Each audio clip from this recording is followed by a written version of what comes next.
All right, now we're back a chart in time, but a better chart. I'm telling you, this chart is amazing.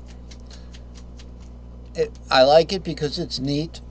It's got luminescent colors to it. That's fine, but getting cursor mode here. All right, what have we done here? What have we done here? We haven't erased our L. Okay. The difference here, okay, is that this is the unwarped pattern. So this is the pure patterns. And here we have the 7-string mystery revealed. Okay, these guys that are dark, that means the 5, 6, and the 7 are from the pattern above that. The 2, 3, and the 4 are the top string of the 7 pattern below that. This is the first string of the 7 pattern above it. It repeats. And I'm just putting it there to show you where they repeat. So it would be justified to one direction. That's before warping. Before warping. And when you warp, it could be any of these strings that gets warped, depending on where you are on the fretboard. Okay? What makes this a valuable chart is that these patterns are new patterns compared to, and let's go back in time. Wait, we went back a little far, too far. We're going forward in time, but to go to an older chart, sorry.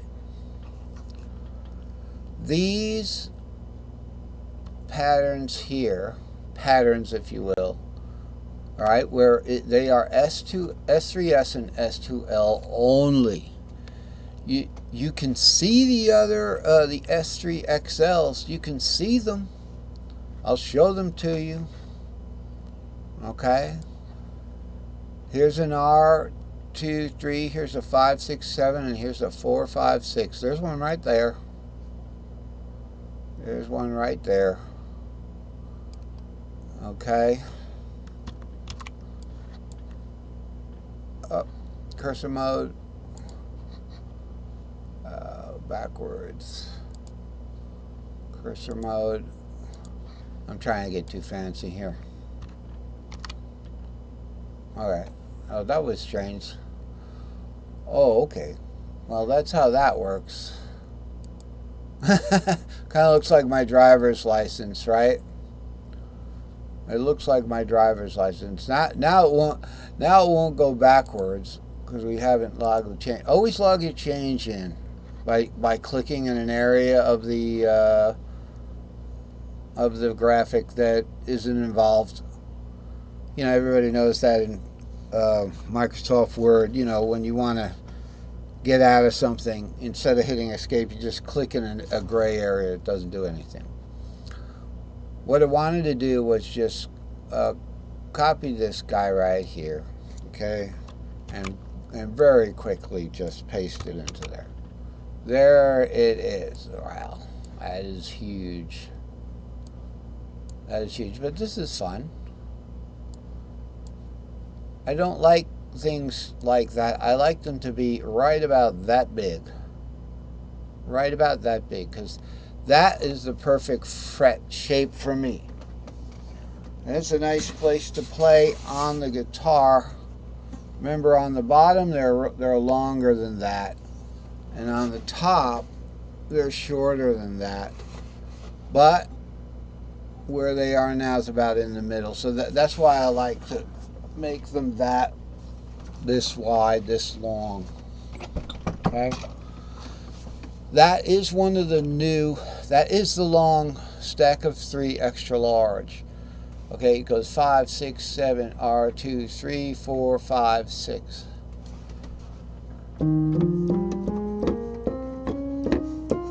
Okay, like that. It's essentially it's a Mixolydian mixed with an Aeolian.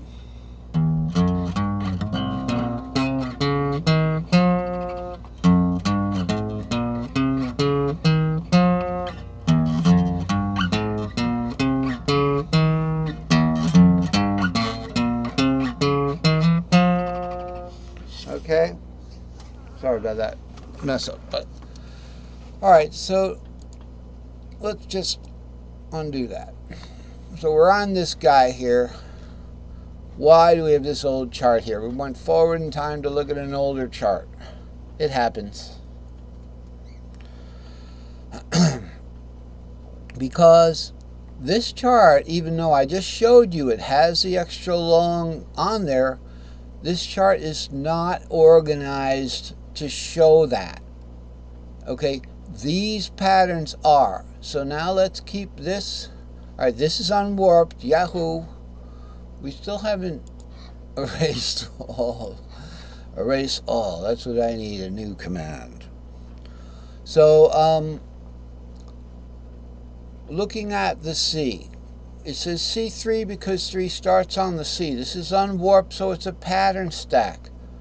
Okay, it's going to start down here with 3, 4, 5. Here's 3, 4, 5. We have that. But this one's built entirely, it shows us our S3S and S2 only. That's not entirely correct. Because I just showed you, here they are. Here they are. Did you see this? Here's our S3XLs. There's one of them. And here's another one. They overlap a little bit. And remember, this is unwarped, so we don't get messed up by the tuning warp. So we've got perfect repeat of this. Like, the only thing is, hey, this one goes off the board. A third of it goes off the board to Zongo. This one, this 4, 5, 6, 2/3 of it's off the board. Like that. And that's how that stacked up. Okay, that's how that stacked up. And yes, there are long patterns. There are long patterns on this board. Boop. All right.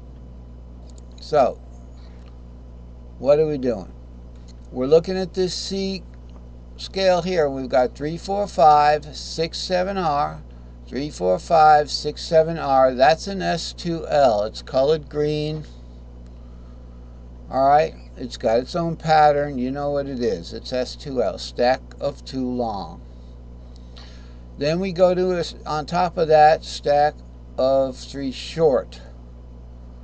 Okay. And you got the 2, 3, 4, 5, 6, 7 over here are 2. But on this diagram, you go to 2, 3, 4, 5, 6. You don't have the 7 over here. It's over here with the 5. Instead of 5, 6, it's 5, 6, 7. Okay, and I want to show you the little patterns are down here. Oh, I'm pattern surfing again. Here's your little pattern. There's the S2L, 3, 5, 6 root. Here's the S3S. Okay, 2, 3, 4, 5, 6, 7 root 2. This is the long one we identified, but we don't want to use that in that one diagram, even though it's included there. And then up on the top here, we have the pattern stacks. Now this is the one with the long guys that's kind of blocked out, but I want to focus on this one. This is the pattern stack for the S2L and the S3S. See how they stack on top of one another? 6 goes to 2 in perfect fourths. 1, 2, 3, 4. Okay. 2 goes to 5. 5 goes to root. Root goes to 4. All right, and so on. So that's what we're going to be looking at in this segment and the rest of the segment. As far as these patterns here, they're short patterns, and this we have an opportunity to just look at the short patterns, and that's what I'm adding to this diagram that only covers the long ones.